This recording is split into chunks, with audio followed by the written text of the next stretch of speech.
ஒரு முஸ்லிமான பெண் முஸ்லிம் அல்லாத ஒரு ஆணை திருமணம் செய்ய முற்படுகின்ற போது அந்த பெண்ணின் பொறுப்புதாரியான வழி ஒரு முஸ்லிமாக இருந்து அந்த திருமணத்தை செய்து வைக்கலாமா என்பது திருமணம் பற்றி கேட்கப்பட்டுள்ள அடுத்த கேள்வியாகும். இந்த கேள்விக்குரிய சரியான பதிலை தெரிந்து கொள்வதற்கு இது பற்றிய தெரிந்து கொள்ள வேண்டிய மற்றொரு அடிப்படை விடயம் காணப்படுகின்றது. அல் குர்ஆனின் 2வது அத்தியாயத்தின் 221வது வசனத்தில் இந்த சட்டத்தை அல்லாஹ் சொல்லுகின்றான். முஸ்லிமான ஆண்களாக இருந்தாலும் பெண்களாக இருந்தாலும் படைத்த அல்லாஹுக்கு இணை வைக்கின்ற, அதாவது முஸ்லிம் அல்லாதவர்களை திருமணம் செய்வது, அவ்வாறு திருமணம் செய்யாதீர்கள். ஒரு அடிமையாக இருந்தால் கூட படைத்த அல்லாஹுக்கு இணை வைப்பவனை விட அல்லாஹுக்கு வழிபட்டு நடக்கின்ற மனிதன் உங்களது சோடியாக தேர்வு செய்வதற்கு சிறந்தவன் என்பதை அல்லாஹ் சொல்லுகின்றான். இதற்குரிய நியாயத்தையும் அல்லாஹ் தெளிவுபடுத்துகின்றான். உலாயிக யதுஊன இலன்னார். திருமணம் என்பது உலகிலே ஒவ்வொருவருக்கும் தனது சோடியை தேர்வு செய்வது, அத்தகைய ஒரு சோடி இருப்பது என்பது ஒரு கட்டாய தேவையாக இருக்கின்றது. அதிலே பல உலக நலவுகள் இருக்கின்றன.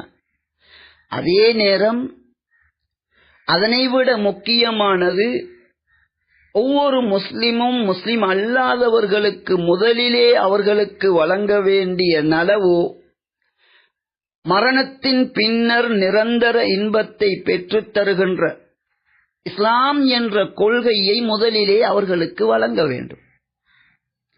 அதனை விட்டுவிட்டு திருமணத்தின் மூலம் உலகத்திலே நலவுகள் நடக்கின்றன என்பதை மட்டும் பார்த்துவிட்டு சென்று விடக்கூடாது.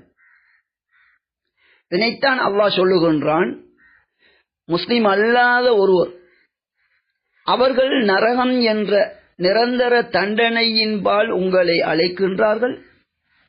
ஆனால் ஒட்டுமொத்த படைப்பினங்களையும் படைத்த அல்லாஹ் அவர்கள் செய்த குற்றங்கள் மன்னிக்கப்படுவதற்காகவும் நிரந்தர வாழ்வில் நிரந்தர இன்பத்தை அனுபவிக்கின்ற அந்த சுவனத்தின்பால் அல்லாஹ் அழைக்கின்றான். அவர்கள் சிந்திக்கும் பொருட்டு இவ்வாறு அவனது வசனங்களை தெளிவுபடுத்துகின்றான் என்று அல்லாஹ் சொல்லுகின்றான். எனவே ஒரு முஸ்லிமான பெண் திருமணம் செய்கின்ற போது முஸ்லிம் அல்லாத ஒரு ஆணை திருமணம் செய்யக்கூடாது என்பது இஸ்லாமிய சட்டங்களில் ஒன்றாகும். திருமணத்தின் மூலம் அந்த ஆணிடமிருந்து உலக இலாபங்களை பெறுவதை விட அந்த மனிதர்களுக்கு நேர்வழி கிடைக்க வேண்டும், சுவனம் பெற்றுத் தருகின்ற இஸ்லாம் கிடைக்க வேண்டும் என்பதில் முயற்சி செய்ய வேண்டும். இஸ்லாமிய சட்டங்களை ஏற்று நடப்பேன் என பருவ வயது அடைந்ததன் பிறகு உறுதியளித்து அந்த கொள்கையை ஏற்பவர்கள்தான் முஸ்லிம்கள் ஆவார்கள்.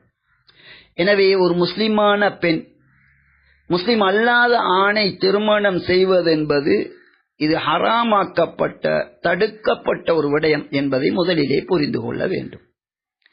அதே நேரத்தில் இஸ்லாத்தில் தடை செய்யப்பட்ட விடயங்கள்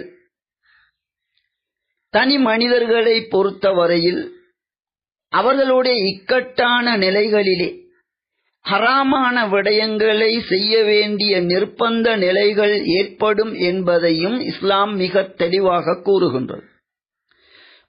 உதாரணமாக, பிறருடைய சொத்தை, உணவுப் பொருட்களை எடுத்து அனுமதி இல்லாமல் எடுத்து சாப்பிடுவது ஹராம் என்று மிக தெளிவாக இஸ்லாம் கூறுகின்றது.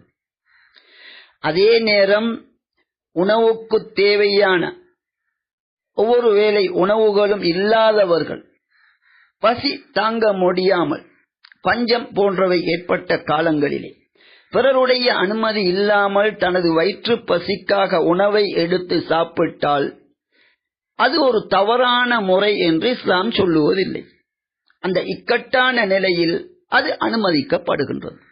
இதே போன்று திருமணம் என்பது ஒரு முஸ்லிமான பெண் தனக்குரிய ஒரு முஸ்லிமான வாழ்க்கை துணை பல முயற்சிகளின் பின்னரும் அது கிடைக்காத நிலையில் தனது தேவைக்காக முஸ்லிம் அல்லாத ஒருவரையாவது திருமணம் செய்ய வேண்டும் என்ற நிலை வருகின்ற போது, இக்கட்டான நிலையில் இவ்வாறு முஸ்லிமான ஒரு பெண் முஸ்லிம் அல்லாத ஒருவரை திருமணம் செய்ய முடிவு செய்கின்ற போது, அந்த நேரத்தில் அந்த பெண்ணின் பொறுப்புதாரியான ஒரு முஸ்லிம் இப்படியான ஒரு திருமணத்தை செய்து வைக்க வேண்டிய தேவை உலகிலே இருப்பதன் காரணமாக அந்த திருமணத்தை அவர் பொறுப்புதாரராக இருந்து செய்து வைக்கின்றார் என்றால், உண்மையிலேயே இக்கட்டான நிலை காணப்படும் என்றால் அவற்றை அல்லாஹ் மன்னித்தருள்வதாக சொல்லுகின்ற ஒரு சட்டமும் முக்கிய ஒரு இஸ்லாமிய சட்டமாகும். ஒரு பெண்ணின் திருமணத்தை நடாத்தி வைப்பதென்பது, அதற்கு வழி, அதாவது பொறுப்புதாரராக இருப்பது இரண்டு விதத்தில் காணப்படுகின்றது. ஒன்று, மார்க்க சட்டமாக இஸ்லாமிய திருமணம் நடக்கின்ற போது பெண்ணின் பொறுப்புதாரி ஒருவர் இருக்க வேண்டும் என்பது மார்க்க சட்டமாகும். இஸ்லாமிய முறைப்படி நடக்கின்ற ஒரு திருமணத்தில் அதன் பொறுப்புதாரி தகப்பனோ உடன் பிறந்தவர்களோ இவ்வாறான யாராவது ஒருவர் இருக்க வேண்டும். இப்படி யாருமே இல்லை என்றால் முழு முஸ்லிம்களுக்கும் பொறுப்பான முஸ்லிம்களுடைய இமாம் அந்த திருமணத்திற்கு வழியாக இருப்பார். இது மார்க்க சட்டமாகும். இங்கே கேள்வியிலே கேட்கப்பட்ட விடயம், முஸ்லிம் அல்லாத ஒரு ஆணை முஸ்லிமான ஒரு பெண் திருமணம் முடிக்கின்றாள் என்றால் இது ஒரு ஹராமாக்கப்பட்ட விடயத்தை இக்கட்டான நிலையில் செய்யப்படுகின்றது. இங்கே ஒரு இஸ்லாமிய முறைப்படி இங்கே திருமணம் நடாத்துவதற்கு அங்கே அந்த பெண்ணை திருமணம் முடிக்கின்றவர் ஒரு முஸ்லிமாக இல்லை, அது தடை செய்யப்பட்ட விடயமாகும். இக்கட்டான நிலையில் முஸ்லிம் அல்லாத ஒரு ஆணை முடிக்கின்ற போது நாட்டு சட்டங்களின் அடிப்படையில் அந்த திருமணத்தை நடாத்தி வைக்கின்ற பொறுப்பு அந்த பெண்ணின் வழி பாதுகாவலருக்கு இருக்கின்றது. இந்த இடத்தில் உலக ரீதியிலே அந்த திருமணத்தை நடாத்தி வைப்பதற்காக அதற்குரிய பொறுப்புதாரராக அந்த முஸ்லிம் நிற்க வேண்டிய நிலை ஏற்படுகின்றது. திருமணமே பொருத்தமில்லாத தடுக்கப்பட்ட முஸ்லிம் அல்லாத ஒரு ஆணுடன் முஸ்லிமான பெண்ணுக்கு திருமணம் நடக்கின்ற போது இந்த இக்கட்டான நிலையில் அந்த திருமணத்தை செய்து வைக்கின்ற ஒரு இக்கட்டான நிலை ஒரு முஸ்லிமுக்கு ஏற்படுகின்றது என்றால் தவிர்க்க முடியாத அந்த சந்தர்ப்பத்தில் அதனை செய்து வைப்பது என்பது அது ஒரு இக்கட்டான நிலை என்பதால் அல்லாஹ்வினால் அது மன்னிக்கப்படுகின்றது.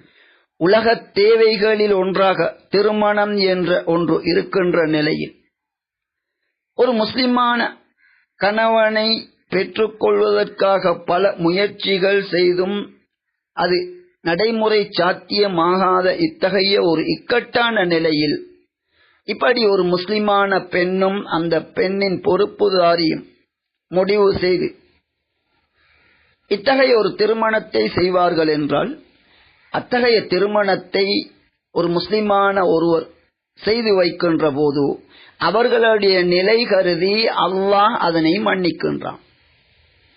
இப்படி இக்கட்டான நிலைகள் ஒவ்வொரு விடயத்திலும் ஏற்படலாம் என்பதை இஸ்லாம் மிக தெளிவாக ஏற்றுக்கொள்ளுகின்றது.